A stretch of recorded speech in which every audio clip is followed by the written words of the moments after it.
Okay, this is taking way too long for me to get a video of actually what I'm doing. So we have taken the mysterious black tape off the positive, and this is why. This is usually what you find underneath some kind of rat's nest of horror. So you always have to investigate. It literally took me close to somewhere between an hour and a half just to pull these off. They were just frozen. I still gotta get this off. And even though I put cardboard over here, just the pressure, it's still kind of eat the paint a little bit. Nothing I can do about that. You protect it as you can. And the paint, you touch it and just go poof. Any pressure. It's old. So, coil is no good. This was the front plug. Probably why this bike got sitting. I mean, the plugs are obviously new. Probably put plugs in, try to fire it up, and nothing. And parts and knowledge were really unobtainable in the early 80s. You either found it at a swap meet or you didn't.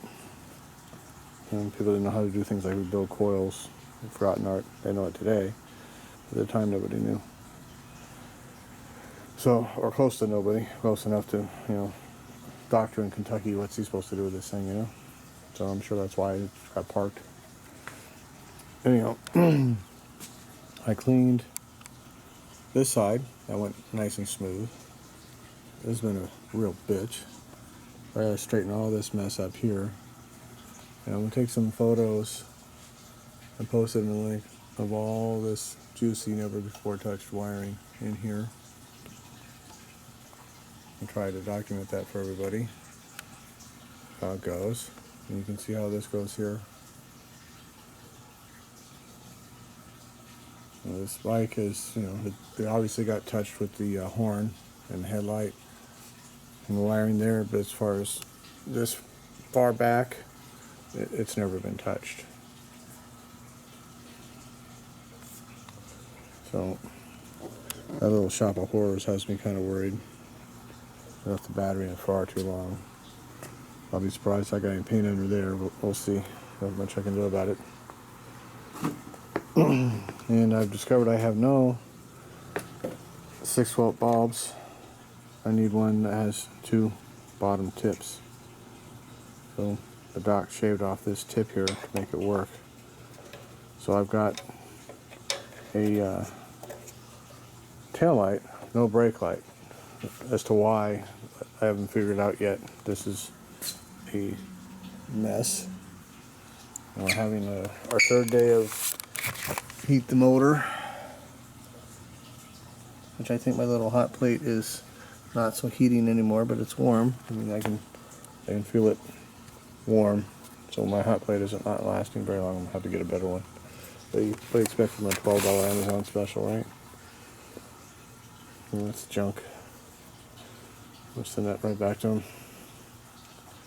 And anyhow, so that's that.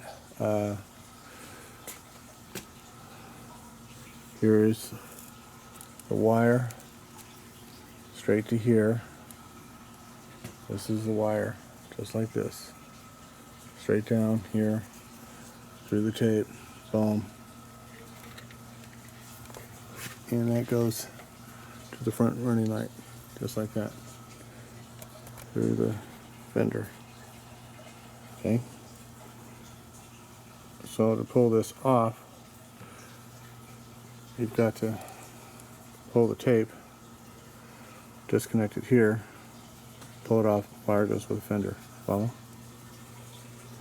So at some point, not today, I'm not getting it running, if I need to ride it and feel how the steering is. We'll have to pull this apart, but not now. The idea is, let's see if we can get it running. If we can get it running, we're going to ride it very slow and carefully until it no longer runs slow and carefully. That's the concept. I'm really looking forward to this rat's nest here with frozen stuff and pulling that apart. All those terminals have to be cleaned. Pull the trigger off and all that. So,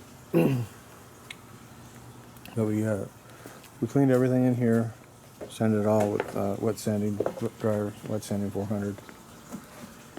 and all the ground and everything is beautiful. I found this cable that will work just fine for an original ground, and that's what I came with. And my stuff, you got the coil wires all clean, got them marked. So the wires here go in back of the coil, and there appears to be no way to pull these out without either taking the oil tank off or head off, or scratching paint, forcing it in and out, which I'm sure lots of people did back in the day. So if ever you're doing a bike, coil goes on first before oil tank. Remember that. Coil first, then oil tank. So that's where we're at right now. Before I pull all this clutch and wheels and all this apart, I want to hear this bike fire. I want to, it's a knucklehead. It's got no compression. They're a low compression bike. They're a 40 horsepower bike, roughly. And all that sludge that's in the lower head could very easily be hiding the rod knot for all I know. So I want to hear it. I want to fire it and see what I really have. So, but hell of a machine. That's the honor and privilege of having a bike that's like this, is you get to do all the fucking crap. So, and not have so much clusterfuck from 50 owners. So I got to straighten this out here.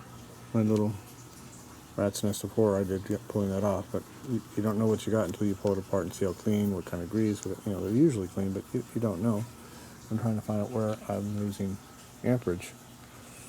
I had to clean terminals just to get the horn working and beeping. So we're getting there. We're getting there, slowly but surely.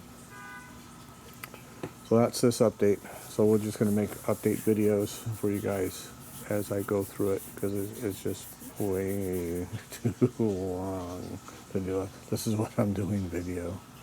I don't have the ability to compress 2 hours of 2 screws into 3 seconds. So that's that. We'll see you guys in the next video.